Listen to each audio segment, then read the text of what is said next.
Welcome everyone. Today we have our another new episode and we have our world famous speakers, Professor Rob, Professor David Smith, Professor Edward, Professor Donald. We will discuss on computing. So I want to start from Professor Rob Enderle. Okay, today we're again talking about neomorphic computing. That's a computing process that attempts to emulate the human brain as it approaches decisions, allowing it to operate independently, autonomously at the edge. It's being particularly used or focused on this coming generation of autonomous machines. So those machines can make decisions based on data they may not have. So typically with a computer, it operates within the realm of its knowledge. A neomorphic computer can more effectively estimate what it doesn't know and still react appropriately, which is what you would need if you have a car operating on a road with a lot of variables, especially human drivers, or you've got a robot that's interacting with humans. You would need, and you want it to be autonomous, you would need ability to make abstract decisions that it wasn't programmed to make. The limitations of the technology really go back to our limitations in understanding how our own brain works. We can pretty much emulate anything now, but our understanding of the human brain is still lacking, and Edward probably needs to mute. Okay, so so it's a fascinating area, critical to this emerging world of autonomous robots and autonomous vehicles. But limited somewhat by the fact it's attempting to emulate something we don't really understand that well. Thank you, Professor Rob. Professor David Smith. Rob is kind of really putting it right in the right place of where it is and how it fits. But neomorphic computing has also started a whole new area of engineering, which really has said, how can I create new architectures that do this type of activity? And one of the interesting things with neuromorphic computing is it's taking us back more to an analog process as opposed to the true digital processes that we have with classic von Neumann architectures that we've used for our chips for so many decades. It's kind of also interesting to me that Gordon Moore came out with his paper on what became known as Moore's Law back in 1965, so a pretty long time ago. And the guy who actually coined the phrase Moore's Law was the guy who proposed the whole concept of neuromorphic computing. So it's kind of an interesting analogy there as you're going through with that. I think also as we begin to look at it, that the key is to kind of understand its complexity.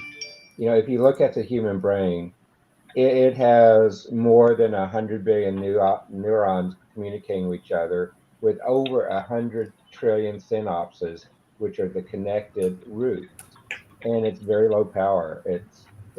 People say it's around 20 watts is what our brain proposed. Now, if we begin to look at that and try to move that into a neuromorphic computing model, it really is trying to say how it can work. Neuromorphic computing is predicted to be one of the disruptive elements around artificial intelligence, and begin to push it as we're going there, because deep learning, machine learning, neural networks, particularly having multiple layers, which is where neomorphic engineering is headed, is really the things that are going to do it. Where are we today? I think one of the most recent things is, one of the things I've got from Intel recently is that Intel just delivered in August 50 million artificial neurons to Sandia National Lab here. So that neuromorphic computer is about the size of a small mammal. They expect to deliver to the National Lab in 3 years these experimental neurons in a neomorphic computer that will reach more than 1 billion neurons in that computer. So there's progress being made, and it's interesting that Intel is pushing the revolution in this as well as it did in classic CMOS computing. Thank you, Professor David Smith. Professor Edward. Yeah. Well, this is a very interesting conversation, and David and Rob have kind of got to the nub of it. Classic computing concerns zeros and ones. It's digital. That's what it is. You can go back and look at some of the early thinking about computing. For example, a pioneer named John von Neumann, sort of set up. I did a famous book. I was looking for my copy, but couldn't find it right off, called The Computer and the Brain. So for those of you who are interested in some of the background, you might take a look at von Neumann's famous book. But you actually have a precursor of what we're talking about now in science fiction, as we often do. Isaac Asimov wrote a famous series going back to the 1940s on robots and that are incorporated in his robot series. And he projects this idea of a positronic brain, which is kind of not just a computer, but it seems to have biological elements in it as well. And this has become part of science fiction. If you look at Star Trek: The Next Generation, the android Data has a positronic brain. So that's what we're talking about. We're going back from digital to analog. But as both previous speakers have noted, there's so much about the brain that we don't understand. And so we're really just at the beginning of thinking about how to use this new approach. And I mean, thanks, David, for letting us know what's going on at Intel. That's very interesting, and I'm happy to hear that they're still pioneers. And so how this approach develops in the next decade or two and where it is incorporated into computing is going to be very interesting. And to what extent are we going to actually create something that looks like an intelligent machine, not just a machine that's computing zeros and ones, but doing something else? There's going to be a lot of controversy about this, by the way, I'm afraid. A lot of people are going to talk about neomorphic as somehow creating some sort of an alien master race or whatever. But I avoid that pessimism. I think it's important for your listeners to know that you have to push back the frontiers of science. And then as you go along where you find that there are issues you have to deal with, well, you deal with them. So anyway, it's a very interesting topic, and I thank you for bringing it up. It's one of the few shows that I've seen that's brave enough and forward-looking enough to do this. You're muted. Professor Donald. Hi, good morning. Well, the idea of neuromorphic computing, the name came up from a guy named Carver Mead in the 80s. He was a Caltech professor. And like a lot of things, it's been an idea that's been around, and it's been implemented. The ways that it's been first implemented is by massive arrays of regular processors. People have been trying to do it. In other words, people have been trying to simulate the way the brain works and simulate neurons for a while. Carver Mead figured out a way that using silicon, he could do, the trick is the brain uses an incredibly low power. It's just less power than a light bulb. And yet we have 57 billion neurons, and I forget how many trillions of connections that we have. There's more connections in our brain than there are stars in the galaxy. It's an incredible machine. It's the most complicated thing we know of in the universe. And but yet it uses very, very little power. And the amount of, to put it in perspective, the amount of power that's used every day to just do Bitcoin transactions is more power than the entire country of Argentina uses. So just kind of put in perspective. And part of the goal of part of the goal of what we're trying to do is to be able to come up with computers that part of acting like the brain isn't just having them connected like the brain, but it's being able to have them work and being as efficient as the brain. And one of the technologies that's been exciting in that space is something called Memristors.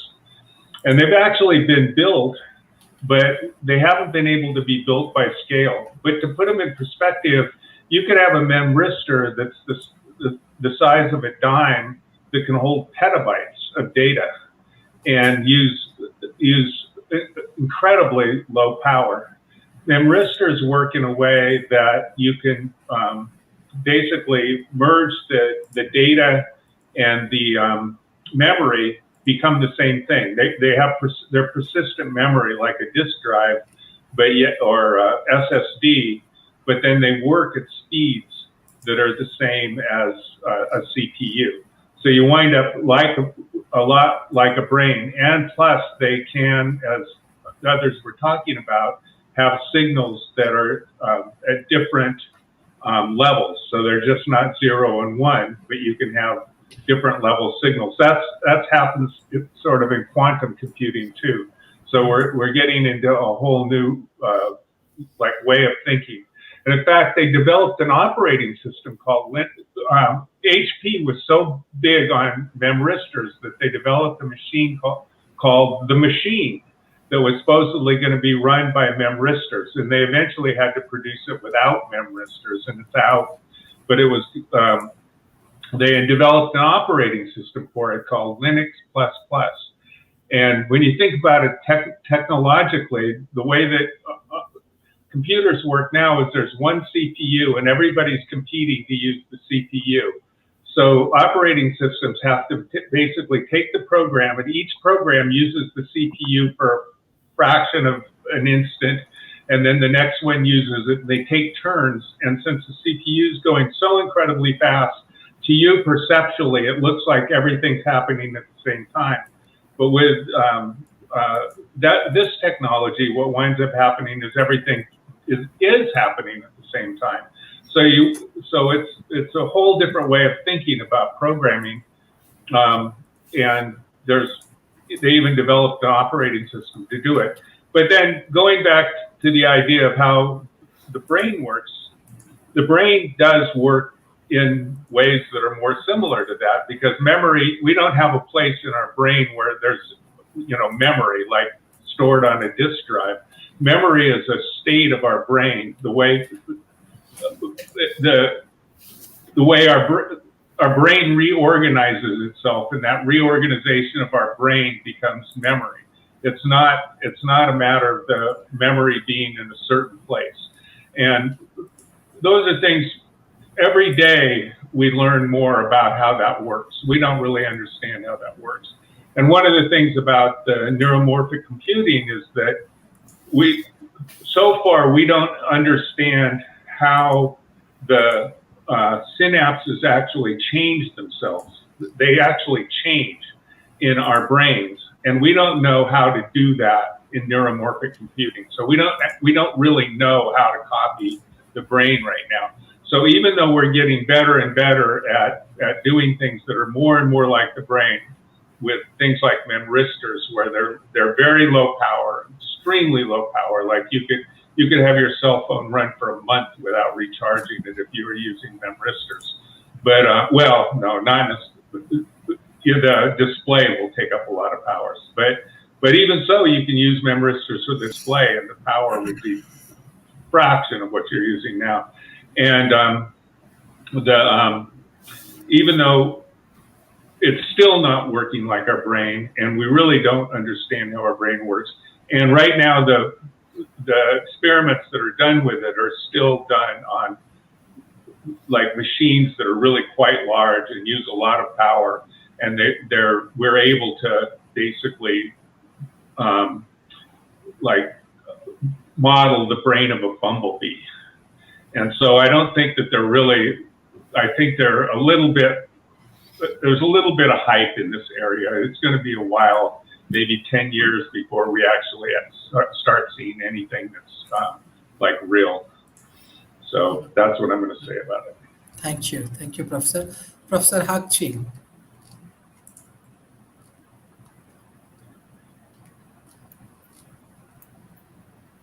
Okay, yeah. Thank you for inviting me. I just happened to be awake.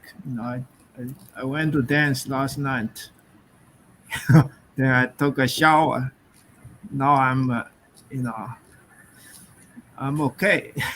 But you see, this goes back. This is directly related to our complete automate software.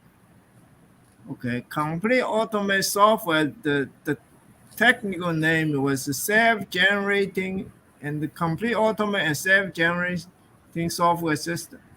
Self-generating will produce many cells. Each cell is a language, so it can do many things. Except that I stop thinking further into this when I realize when I try to self-generate, I have great deal of difficulty. I think everyone will have great deal of difficulty thinking how to differentiate each and every cell which self-generated. Okay, this is very much like the body. So you have bones, you have skin, you have liver. You need to differentiate them. Okay, this process is, this thinking process is so difficult. Another in my pattern, if you go look at the pattern, it's called complete automated and self-generating software system. If you look that up, there is an external command file. During self-generating, the external command file will control the self-generating. So the next cell will be different from the original cell. Okay, this is the way that the brain is composed. Brain has many parts, just like a whole body, got the bones, got the skin. Brain got many parts which are somewhat different. Okay, they are similar. They are very similar, but they are basically still different. Okay, today we have this fad. Okay, this fad neural computing. Okay, we have a huge problem. We're heading into a complexity crisis if we continue to write partially automated software. Okay, today's software are all incorrect. Okay, those software needs people to maintain them manually, permanently, and it will incur infinite amount of cost. Okay, we need to solve the problem of complete automation first, complete automate software first. Otherwise, we're just piling on to this huge pile of partially automated software, and it's going to lead into complexity crisis. Now we have the new fad. Everybody wants to build a brain. Okay, the brain has to start with a cell, and this cell contains all the function of a language, and this cell self-generate, and the process becomes so complex. I just, sort of quit thinking anymore. I think that reached my limit of thinking ability. But you got this fad, and people are talking about this. What for? I think it's anyway. This is life science. Okay, life science is deal with 500 variables at least. Okay, we have to go back to social science first. Today we're in physics. Physics only 5 variables. Okay, we need to go back to social science. That's 50 variables, and we need to solve those problems. The financial crisis hasn't been solved. Okay, I gave a solution to Bernanke, and he only took half of it. Printing money, all he knows is just printing money. What I told him was, we have to invest. All this money need to put into high rate of return, not into low rate of return like quantitative easing. Just money given to the lowest, like infrastructure, building, road building, all this are just low return. The society must invest money into high return, and this where the government have no knowledge, so they don't know what is high return, what is low return, and we are just jumping all the way to the brain. Okay, to me this is getting I don't know, maybe it's good, maybe it's bad. We probably should get Elon Musk. This guy seems to have some sense among all the billionaires. Okay, and I've been asking people to do the physics. I ask Sharif to do double hitting. Okay, this is fuzzy jump pulse mechanism. Okay, this fuzzy jump pulse mechanism will lead us to the creation of a robot that can take care all human physical and routine work. Okay, it's a doable. It's a really doable situation, and that robot also need a brain. Okay, it need a human brain. Okay, for human to hit a ball twice, it's not easy. Okay, it requires jump pulse, it requires fuzzy logic, and it requires senses, which is amount to a brain. Okay, so it got everything. I asked the Sharif to do it. He never he didn't send me the stuff. It's very important. What we say is very important because we decide which is most important thing for the society to pursue. But this brand idea is great, so people can try it. I don't see that. I haven't found anybody who can understand my complete automated software today. Okay, the best person is Professor C.V. Ramos. He can understand maybe 2/3 of it. 3 innovation he understand 2. Okay, Sade probably can understand some, its implication. But we're jumping ahead, way ahead. We shouldn't jump over social science. Now we're into life science, and now we're into the brain. Okay, this is creation. This is DNA intelligence. Okay, it's containing the intelligence of DNA, how the brain is created. This is going into this. We need to do it. If we, we want to take care of some of the problem, like the pandemic. We need to understand as much about life science as possible to handle that. So we need to look into those, but we are so far from ready. Okay, it just Yes. I don't Thank know you. what to Thank you, say. Professor. Yeah. Thank you, Professor. Yeah. Mr. Markley. Yes.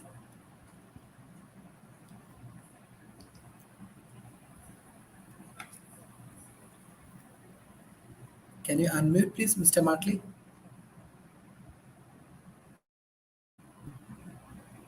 Second. I will unmute. There I go. I unmuted myself and everything.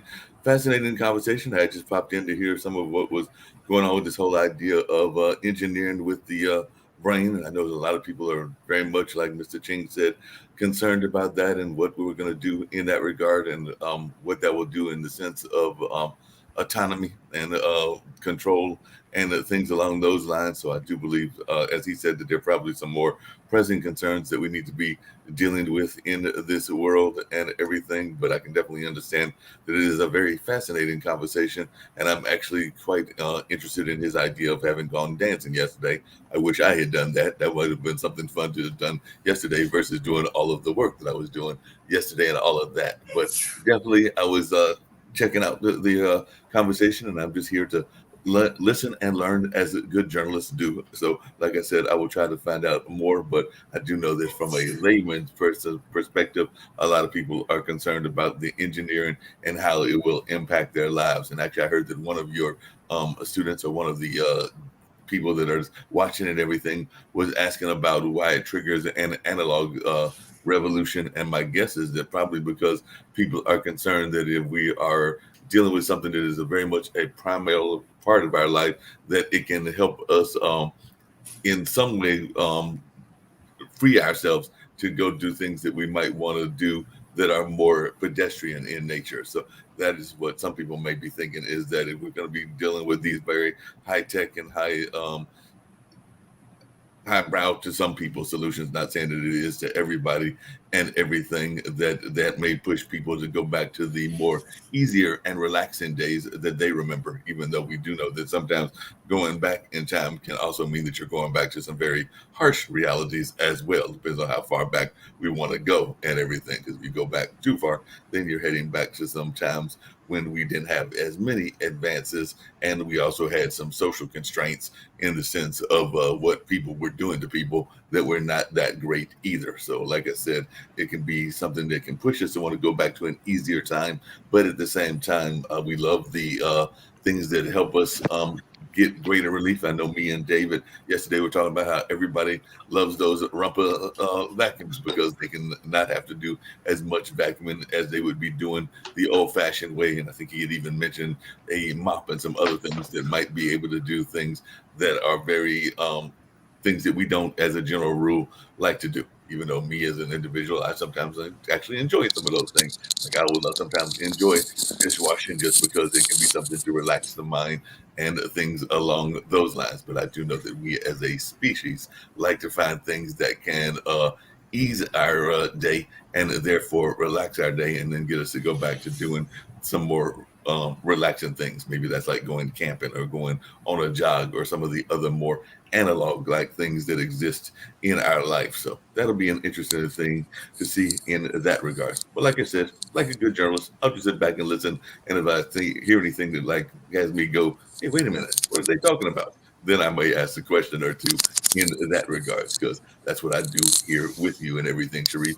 I think that's why you invite me to these science things, because you know I don't have a science background, but I do have a good ear. So I think Rob likes that, because he thinks that I bring some good questions and some good perspective from the layman perspective. And I think David and Edward have said the same thing in our offline conversation. So that's where I will leave it at this particular point.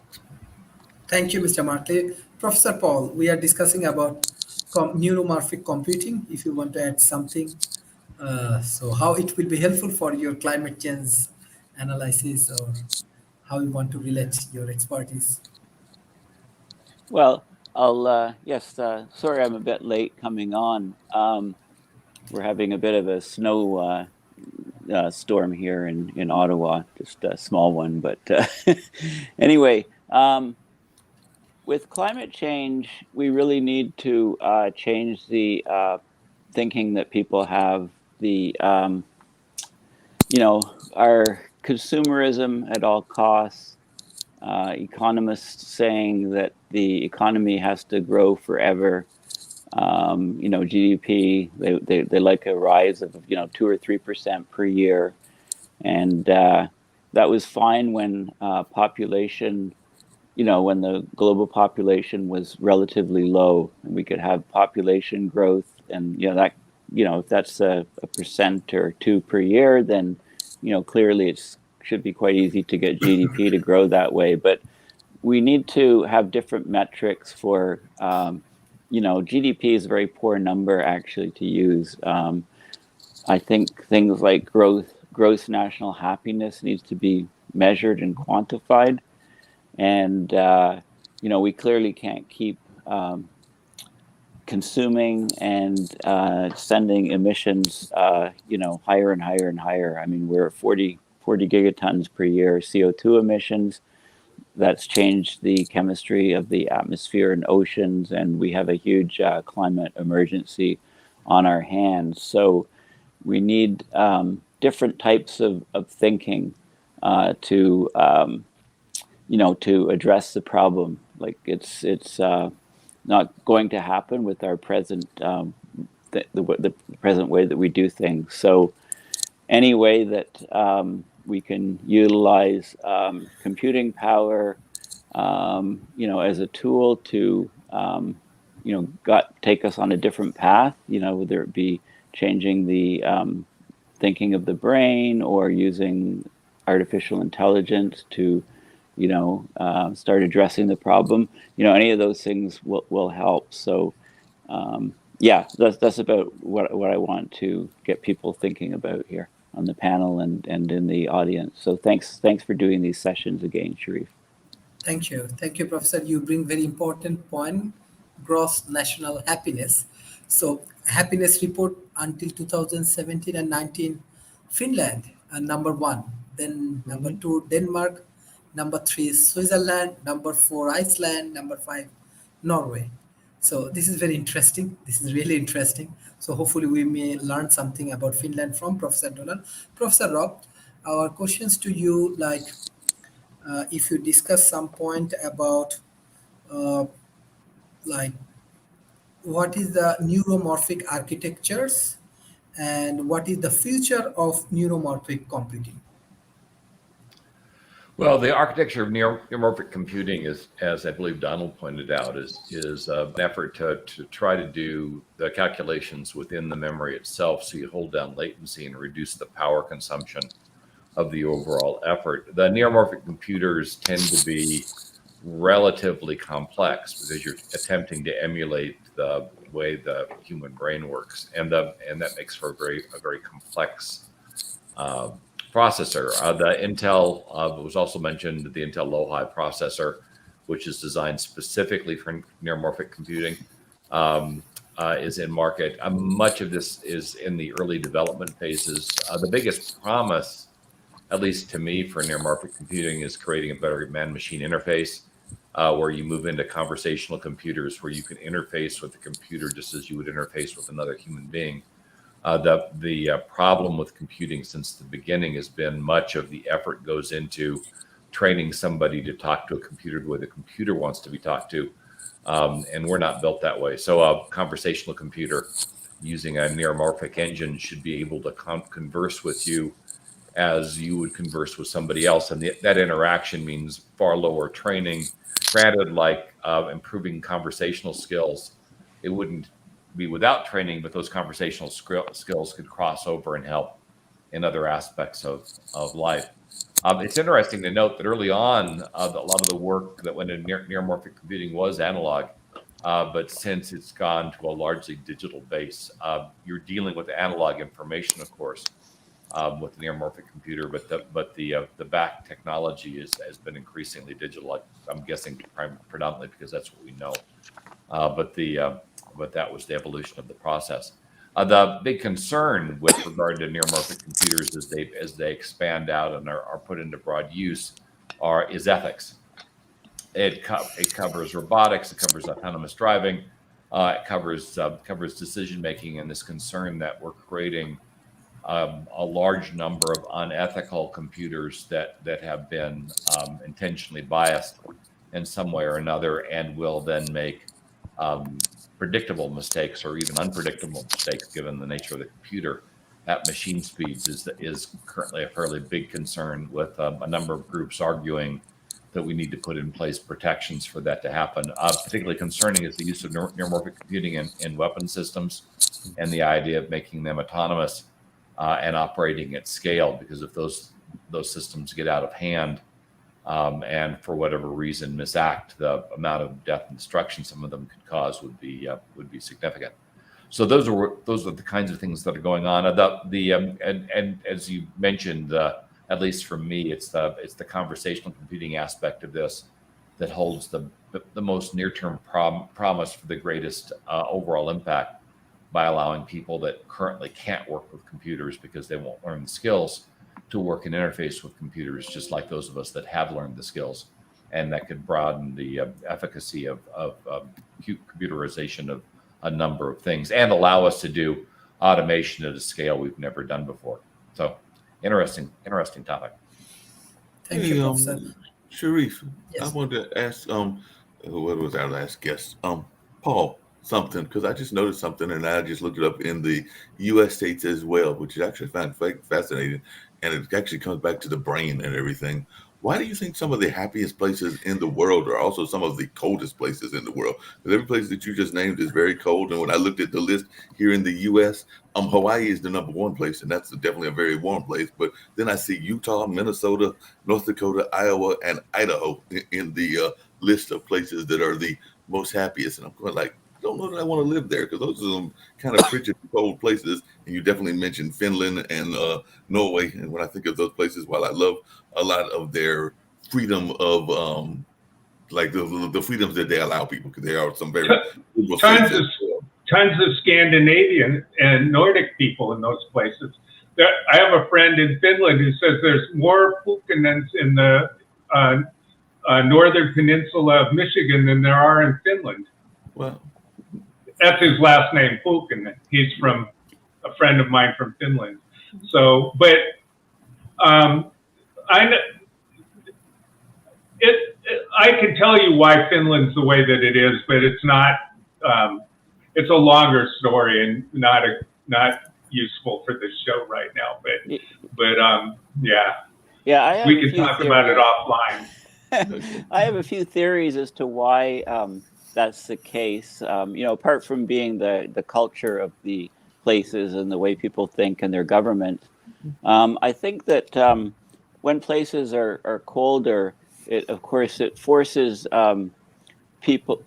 Well, part of the thing is like a shared or common experience, and the daylight. There's very few hours of daylight up at those high latitudes, so people are indoors a lot more than they would be in a much warmer or tropical place. And people are, when they're indoors, there's lots of, sort of a common adversity, like the severe cold, for example, and lack of daylight hours. There's lots of community centers where people get together indoors and converse. And it's like they have a common goal, to survive the extreme conditions, the extreme cold temperatures outside and so on. So, traditionally there's lots of folk songs and there's lots of interaction with people and lots of, games that are played by people indoors. Like I think Iceland's probably high on the list as well. And I know in Iceland, one of their passions as a country is playing chess, which is also something that I love to do. And it's interesting because the biggest city, Reykjavik, is only, it's very small population, like 30,000 people or something, or 50,000 people. Like, it's not very big. I could be off in order factor of 10 there.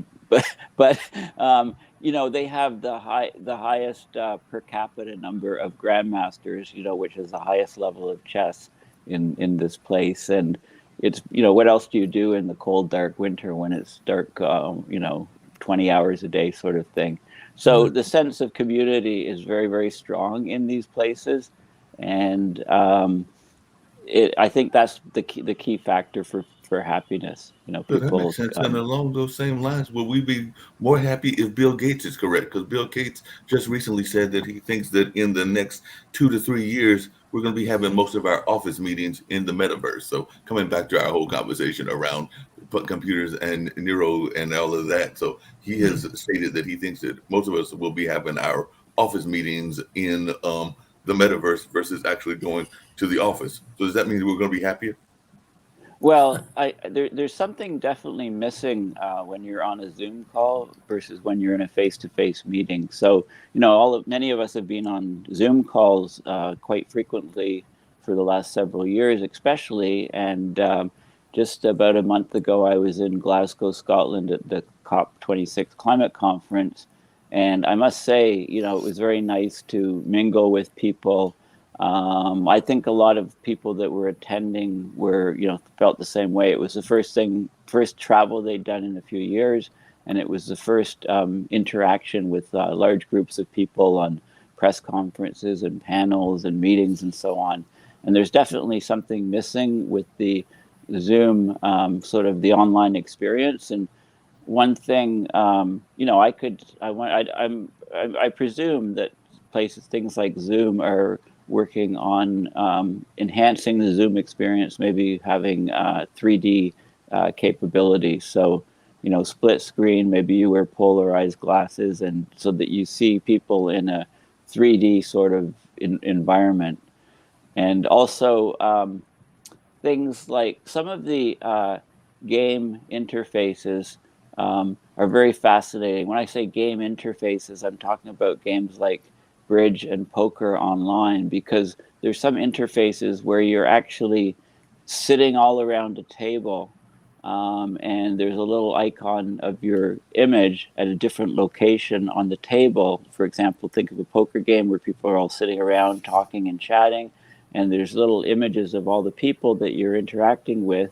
And if that was in 3D, and that would be, that would be a big improvement, I think, in the experience. I mean, you're trying to simulate reality, like simulate a face-to-face meeting, or maybe these headsets where you walk around and see everything in 3D. Maybe that's the way for platforms like Zoom to go to really enhance the experience. And then anything you do like that greatly increases the enjoyability of it, and the requirement, and lessens the need to have a face-to-face meeting. And then that would also be very useful for reducing business travel and things like that. It would be a good thing, a good plus for the environment, and addressing climate change as well.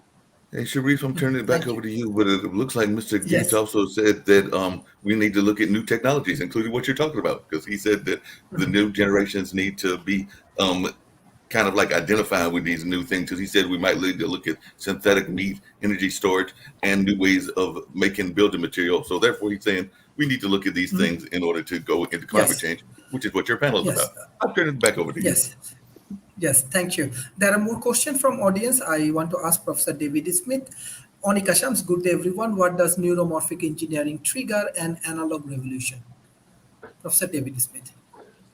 Well, if you begin to look at how neuromorphic is architected, really based on the approach of the brain with neurons and the synapse and how they go, what neuromorphic can do is it can create on the fly new connections. It can create new connections that we don't have, where if you look at classic Van Neumann architecture with the CMOS and ones we have today, it is really a static design. It doesn't change, it doesn't adapt. And if you think about the analog world works in parallel most of the time. And if artificial intelligence is supposed to begin to model how we use the brain to think about the physical world, then an approach like neuromorphic computing or more classic biological computing has to mimic how we work in the analog world. And that's why you begin to see the types of artificial intelligence that are really looking at the physical world, looking at the analog world. It's such a leader going that way. And a lot of it's just going back to the differences between how our brain works. Our brain is a very distributed organ.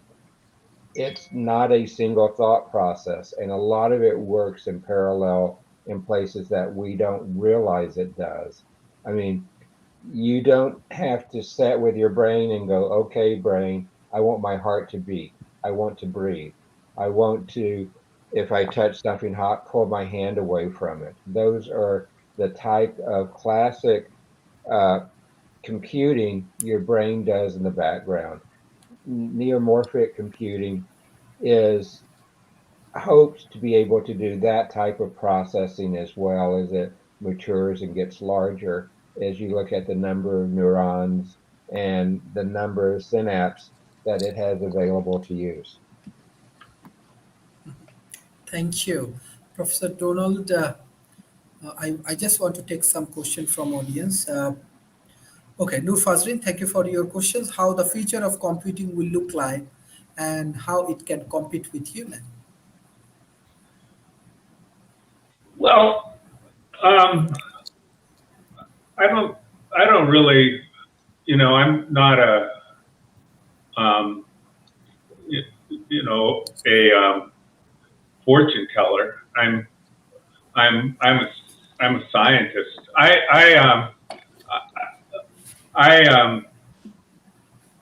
Like, you get so buried in like hype that it's hard to even, you can there's a lot of good science fiction books that you can read to find different people's views of it.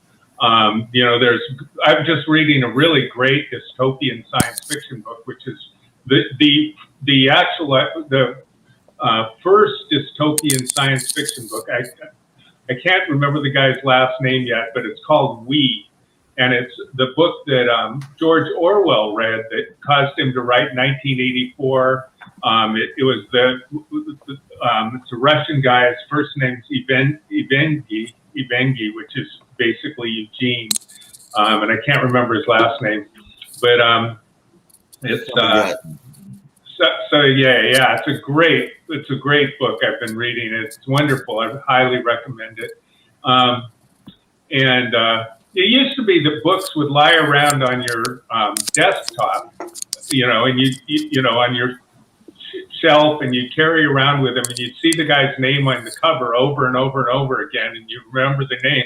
But now with Kindles, every time I want to remember the guy's name, I have to, you know, drop down this menu, click about, and go to all this trouble to find the guy's name, and it's much harder to remember the names of authors. But regardless. One thing that's really important to me in these discussions is that I think people have an extremely naive view of language. I mean, language is something that human beings do with each other to aid human beings doing things with each other. It is not this symbols going back between each other. Words aren't things that we look up in dictionaries. That meaning is not something that is tied to a word that you can look up in dictionaries. That's just not what happens. Meaning is not attached to a word. It's not like that. Meaning is created by the situation that human beings are in at any particular given time. So words literally have different meanings every time they're used in the situation where they're being used. But because we're human beings, we have interacted with each other enough that we have a sense of how language is used in a way that we're able to know what the other human beings are doing when we language. A lot of times you can use to language as a verb. Language, instead of using language as a noun, you can use language as a verb. We're languaging. And so the idea that computers are going to be able to do language in any meaningful way in any time soon I think that's extremely unlikely, because in order to be able to really interact with human beings in a way that is meaningful, they'd have to grow up in a situation where they learned language and interacted with people in the same kind of a way that people interact with each other. They'd have to sit down at a dinner table with human beings and have dinner with them and understand how the subtle things that you do with each other while you're having dinner with each other, the subtle clues that people have with each other when somebody's having a conversation with somebody and they understand that person's really getting a little bored with what the person's hearing, or the person's excited about what they're hearing, and the person's offended by what they're hearing. All these subtle things that are going on that you can just tell by the words they're using. You could tell sometimes when somebody's texting you that they're offended or that they're excited by what you're hearing.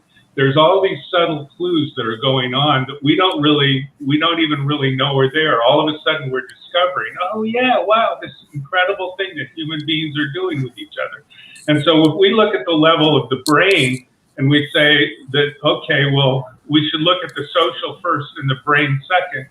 The guy that invented the term sociology had it was a guy named Comte, and he had this hierarchy, and he put physics at the bottom because basically atoms at the time, he thought that atoms basically did the same thing all the time. It was before they had quantum physics.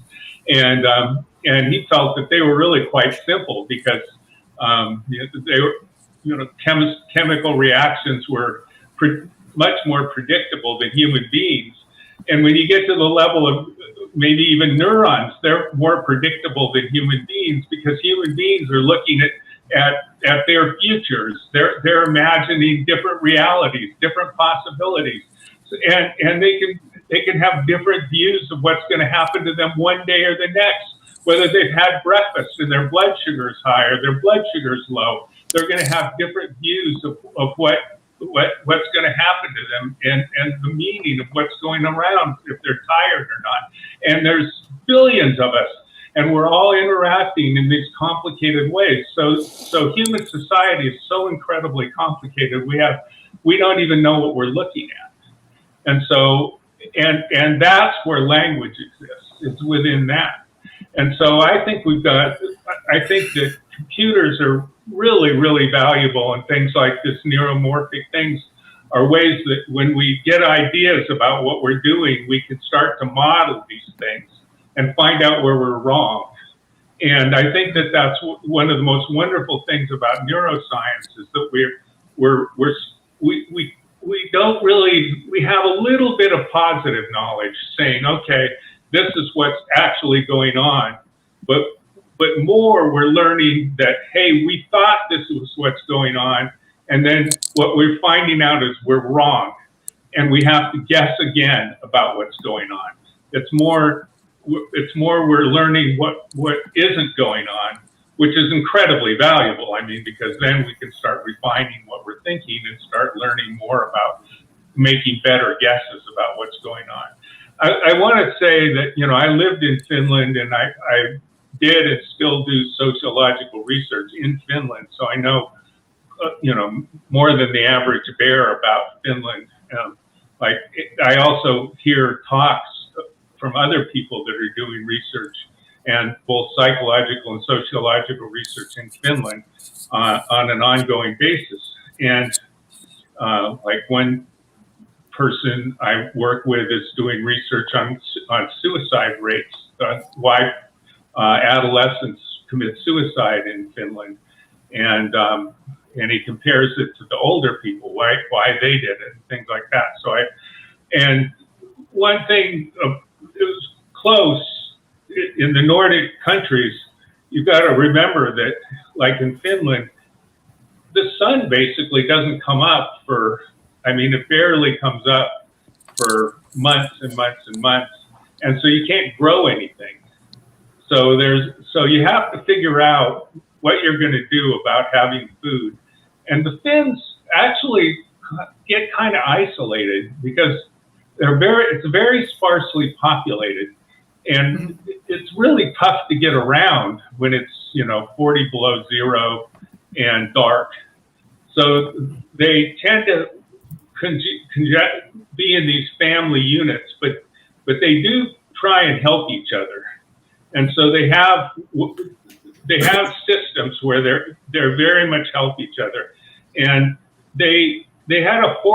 Finland had a horrible civil war in exactly at the same time as the Russian Revolution, 1917. And at the time, the Swedish Finns basically dominated the country economically, and the Finnish Finns were subservient to them. And that's kind of what sparked the revolution. And they all got together afterwards, and they said, okay, this sucked. What are we going to do to build a country that's completely egalitarian so this doesn't happen again? And they did, and it worked. And so they did it on purpose. They created modern Finland on purpose. And I think that should be inspiring, because I think any country in the world can look at what they did and think about what they did. They're happy, and they have a happy country because they made an egalitarian country, and they don't have the kind of wealth disparities that we do in the United States, which is actually we can see is definitely causing problems in the United States. It's breaking down trust in the United States. There's research that's being done that I can show you these really excellent papers that are very good sociological research that show that one of the reasons that there's vaccine hesitancy in the United States isn't because people are stupid, and it isn't because they don't understand about vaccines, but it's because they're just saying, look, I don't have enough to eat sometimes.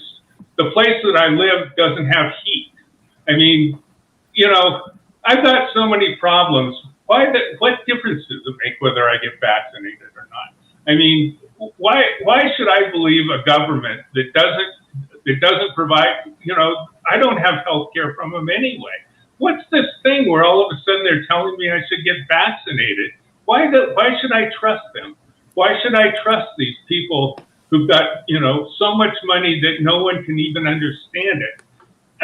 Telling me, Bill Gates all of a sudden telling me I should get vaccinated. What sense does that make? How can I trust them? And that's what's winding up happening in the United States, is that there's just no trust because of this. Whereas in Finland, people do trust each other.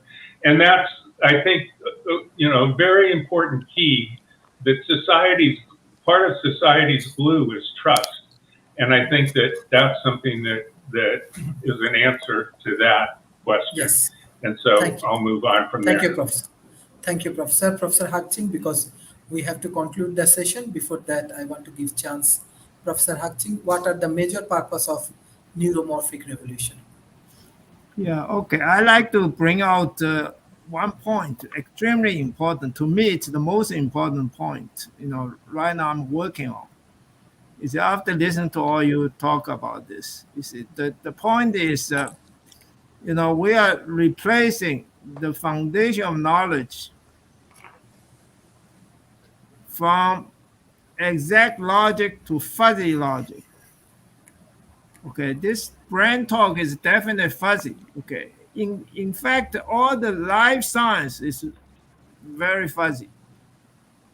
Okay, social science is also fuzzy. Only science where there's an obsession for precision.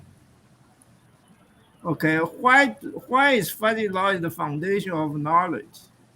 Because a solution should be defined as all the answers lying within the range of tolerance or validity of the solution. In other words, we can never make a yardstick 8-inch long. Take infinite cost. Okay, so it must be plus minus something. It's fuzzy. Okay, in life science, in social science, we sacrifice precision to expand the range of tolerance. So this range of tolerance will cover all the possibilities in an uncertain future for the purpose of survival. Okay, the survival crisis is the most important of all the crises.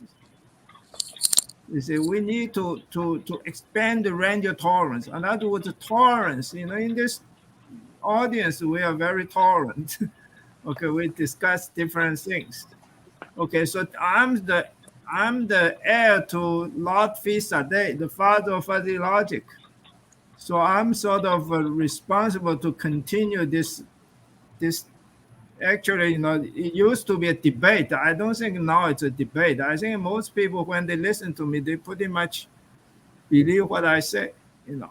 So we're sort of turning the table. But Sadeh was bashed by scientists, you know, for 60 years. You know, so basically this thing is turning around. I hope all of you will come and help us to do this, and also for Sharif, this double hitting. Definitely the fuzzy phenomenon. Your mind has to use fuzzy logic in order to detect where the ball is. Okay, to see with your mind. And also when you hit the ball, it cannot be precise. It must be within certain range or tolerance. And also your acceleration has a range of tolerance. So there's many range of tolerance involved in this whole picture. You see, so this fuzzy logic get into play. Is you know, now we are moving from science to social science to life science, I think the new foundation should not be exact logic. It should be fuzzy logic. So I hope you all can help me discuss this, and you can hold a talk. Anybody who do not believe me, people who do not believe me, they can come and we can debate. Okay, I'm ready for this. Yeah. Thank you everyone for Thank joining you. today's Thank you, session.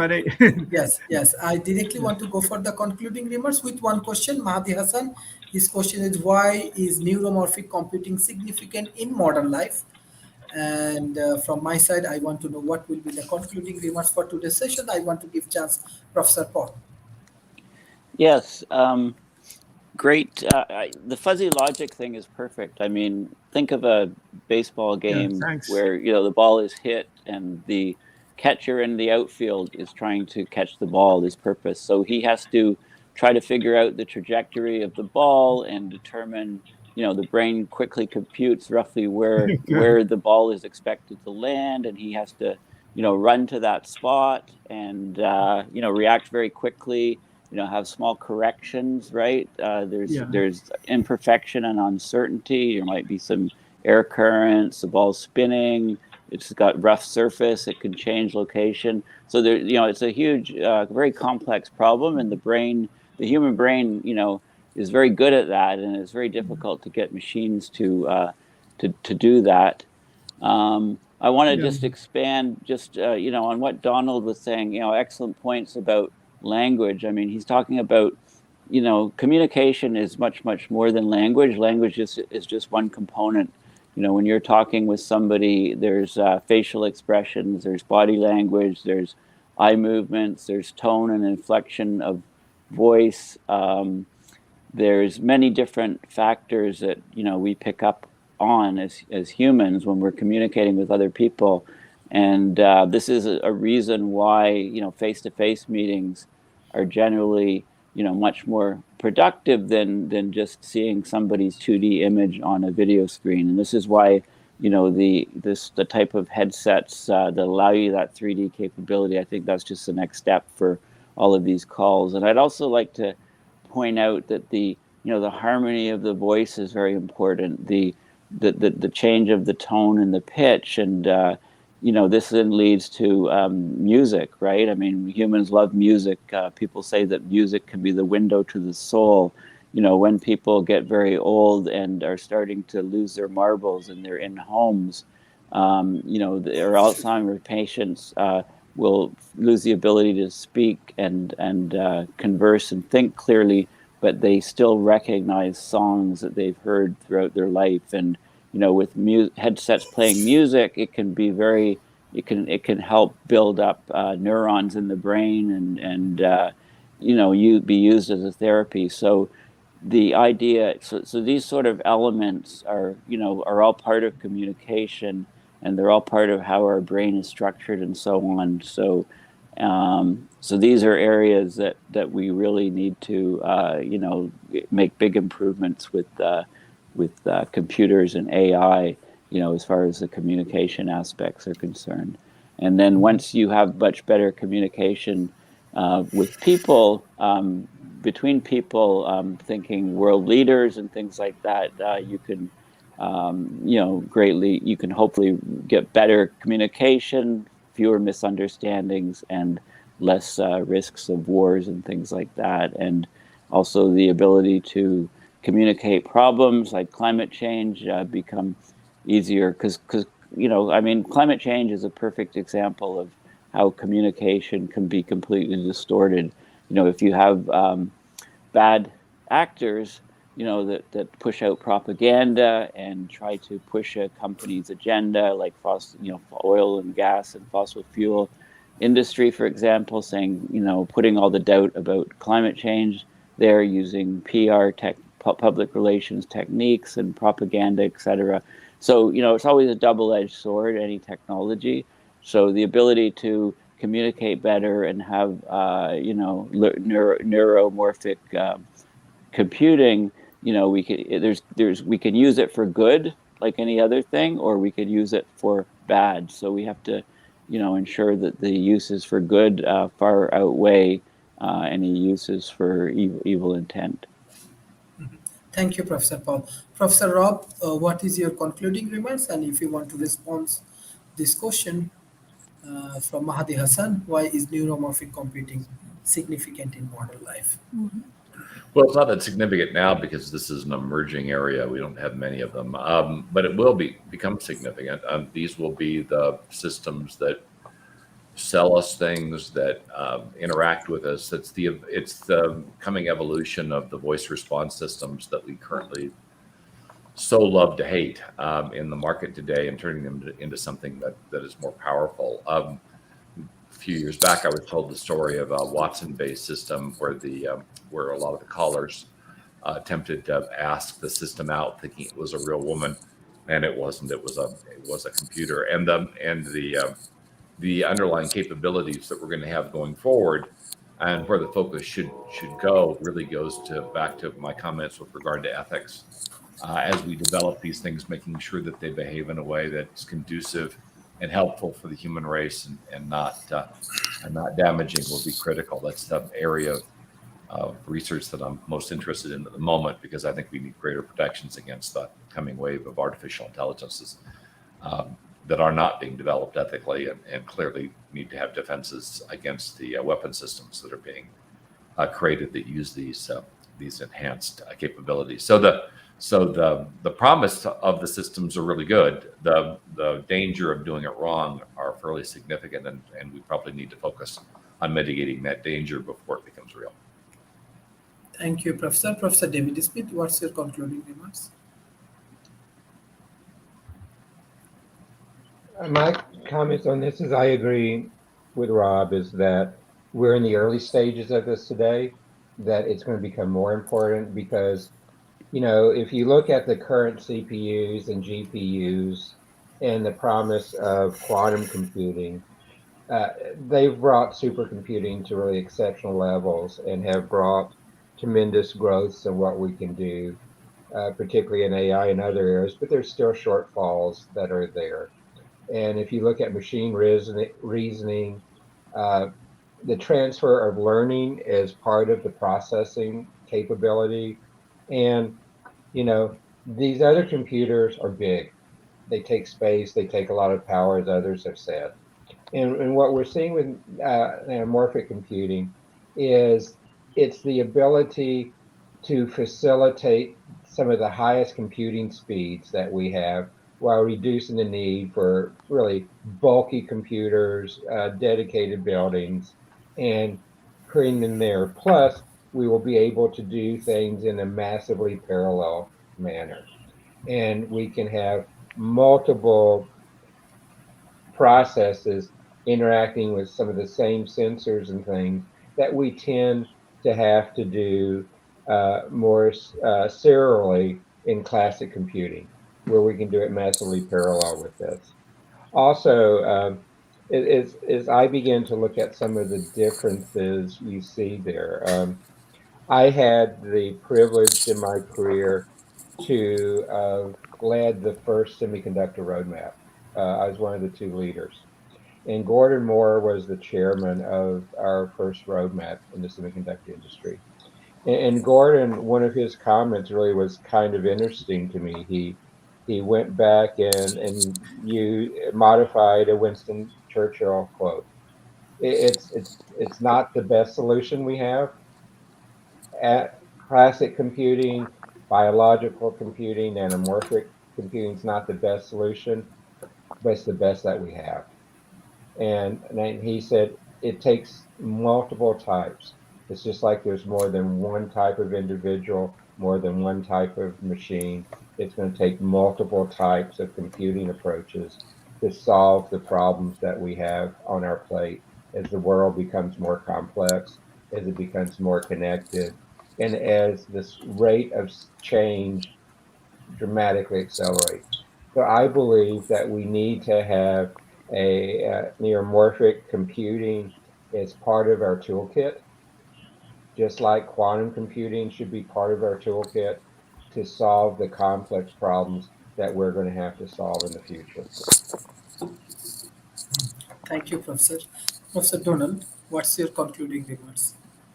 Well, I'm going to expand on what everybody else has said a little bit. I want to expand a little bit on what Paul said, is that all of the things that he's talking about communication, there's another layer to it, is that human beings, we're future oriented. And what we're learning about the brain is that our brain models the future, and that we're really interacting with these models of the future that we make. And just think about you listening to this. When we talk, you're listening to this and you're thinking, well, how can I use this? What is it? What can I, if you're a student, you're thinking, I wonder if I could use this in a paper. I wonder how I can use this in my life, or my career, or my job. When we talk about climate change, we're thinking, well, what can we do to help climate change? Everything that we do, we're future oriented. We're thinking about how that's going to affect our lives. And that's what's happening when we're communicating and we're talking to each other. There's something that we're doing with each other that's something that we're getting together to do to think about the future. And that's something that computers really can't do yet. But that requires a huge amount of computing power, and neuromorphic computers could start to be able to get us to be able to make the kind of models that we need to be able to do the kind of things that Rob has been talking about having real language-based computers, or computers that do start having some sort of acceptable amount of language.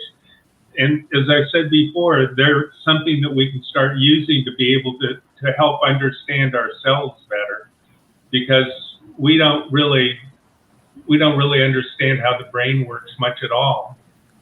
We understand it more and more every day, but what the brain is really doing is creating models, and then we're interacting with the models. Unless we can make the kind of models that the brain is making, we can't really understand much at all. And I really want to agree, emphasize what David was saying. One of the possible ways that we can do it technologically is Memristors. And Memristors actually exist. Look them up. And the biggest problem we're having with them is we just can't manufacture them to scale. And I'm sure that problem will be solved. And they just are mind-blowing when you look at them. You will have computers more powerful than the most powerful computer we have today on your cell phone, and taking virtually no power for the CPU. So we'll be able to do things that you can't even imagine when we can start really manufacturing those. So that's how it's going to affect your life in ways we can't even begin to understand. And that's soon. So that's what I'm going to say about that. That's something really exciting that probably is going to happen very soon. Bye. Let me make a final comment for all these young people who ask questions. What will computing look like in the future? Okay, it goes back to complete automation. Complete automation eliminates all the technical barrier in computing. In other words, anybody 6 years old or up will be able to communicate with the computer right away. There will be no learning curve. Okay, this is complete automated software. You see, you read the patent, you see, eliminate all the technology. So you don't need to learn English before you can read the manual, you learn the programming. All you do is you communicate with the computer, and all the things you put in will be auto-updated into future version. In other words, anything you're writing in C can be automatically upgraded to Java. You see, this is a complete automated system. So the future computing should be people turn on the computer and they answer questions, and it would, there's no need of learning anything. Just answer questions, and all these questions can be updated into future versions. See, it's auto-updating, auto-documentation, self-generating. It got the whole feature in it, but people couldn't believe that things can become so simple, and they take us to overthrow the current partially automated foundation, Microsoft. Okay, basically, I talked to Microsoft many times, and we didn't get rid of Microsoft. We got rid of Sun Micro with the free software. So Richard Stallman and I, we get rid of Sun Micro, but not so the young people must realize there is a possibility for people to get onto a computer immediately start the program. Okay, if you program, it doesn't matter what you use. You can program neuromorphic computing. You can program, in whatever language you want, artificial intelligence. But you still need to communicate with the computer to program it, and the program process should be totally without barriers, no technical barriers. I'm the guy who started eliminate all technical barriers. Richard Stallman wants to eliminate all the non-technical barriers, the legal, the cost. So combine the two, we have a total elimination of barrier. I think that country like India should take up the job of establish a new complete automated foundation for software. I think that would get things started. Then you can go into all this exotic AI or neuromorphic computing. All everything must start from computing. Computing start with communicate with the machine. Once you communicate, you must be able to automatically update whatever you write into future version.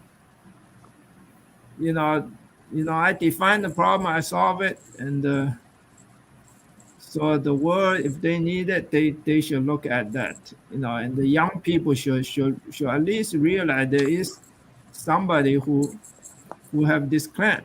There's no need to have any technical barrier in computing. Thank you everyone for joining today's session. I request all of our audience, please share our content with government, corporation, and academy. We'll have to organize more constructive discussion with different government. And beside that, today's session was really great, and especially we learned some new thing about neuromorphic computing, about the future of neuromorphic computing.